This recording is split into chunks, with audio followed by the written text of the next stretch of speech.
Libya से Italy जाने वाली किश्ती बहरा रोम में डूब गई है, जिसके नतीजा के अंदर 700 अफराद जाँ बाक हुए हैं और सिर्फ 12 अफराद को जिंदा बचाया गया है। मंडी बहाउद्दीन का भी एक नौजवान इसमें जिंदा बच गया है।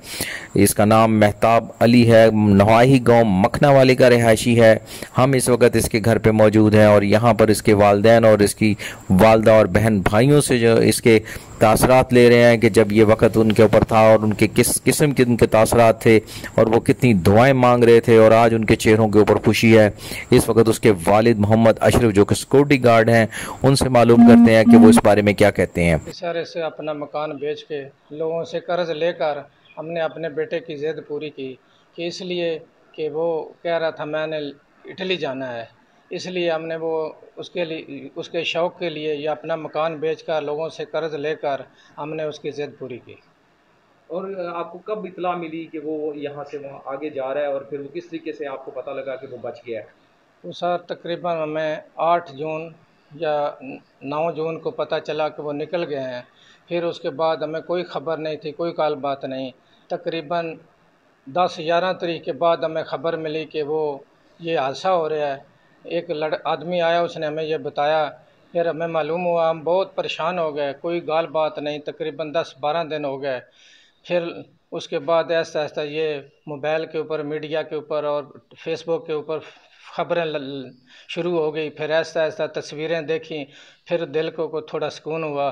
फिर देखा कि आपका बेटा, काफ़ी लोगों ने हमें बताया, फिर हमें भी आंखों से देखा। जब मोबाइल ऑन किया तो फिर दिल को थोड़ी तसल्ली हुई। तो यही हम तो नसीहत करते हैं, बच्चों की ज़िद पूरी ज़रूर करो, मगर ये कि मेहरबानी ये लीबिया वाले रास्ते बिल्कुल। आप खाला जी, आप जो है यहाँ पे इस वक्त उसकी वालदा हैं, और आप बताएं कि आपके क्या जज्बात हैं जब आपको पता लगा कि आपका बच्चा खैरियत से है? मैं तो मर गई थी, तो बिल्कुल मुझे पता चला, इन्होंने आके बताया तो मैंने कहा मैं तो ये सोच भी नहीं सकती हूँ। कहते हैं नहीं, उन्होंने बताया कि कश्ती डूब गई है तो बीच में आपका बच्चा भी है। मैंने कहा नहीं, ये तो हो नहीं सकता, मुझे तो पता चला वो इटली पहुँच गया है। तो कहते हैं नहीं, वो तो ये खबर सुना रहा है, ये फालिये से आया। मैंने कहा हमें तो पता नहीं। मैंने उसी वक्त चादर ली, हमारे इधर ही जानने वाले हैं, उनका भी नवासा गया हुआ था। मैं उनके घर दौड़ती गई, ये नाश्ते पे बैठ गए, इन्होंने जाना था बैंक। मैंने जल्दी से उनके घर गई तो वो लड़का भी उधर फालिये वाला उनके दरवाज़े पे खड़ा हुआ था। उन्होंने कहा औरतों ने, मुझे तो कोई पता नहीं, हमारा जो बच्चा वो डेरे पे है, दूध लेने गया हुआ है। उन्होंने अपना छोटा नवासा साथ बिठाया। तो जब आपको खबर मिली कि आपका बच्चा खैरियत से है, फिर आपके क्या? फिर मैं तो इतना अल्लाह का शुक्र अदा किया जो मैं सारी ज़िंदगी भी नहीं कर सकती हूँ। इतनी मैं खुश हूँ। मैं कहते मैं इतनी खुश नसीब माँ हूँ कि जिसका बच्चा 750 में से मतलब।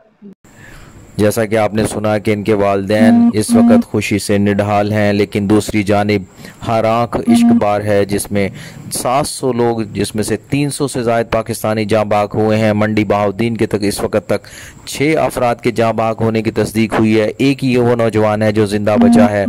लेकिन मंडी बहाउद्दीन का वो इलाका जहाँ पे इंसानी स्मगलिंग ने पंजे गाड़े हुए हैं, लोग, मासूम लोग जो हैं, उनके सुनहरी ख्वाब दिखाए जाते हैं और उन्हें बैरून मुल्क ले जाने के लिए उनको झांसा दिया जाता है। और ये एक ऐसा नेटवर्क है जो इस वक्त हुकूमत के लिए चैलेंज बना हुआ है।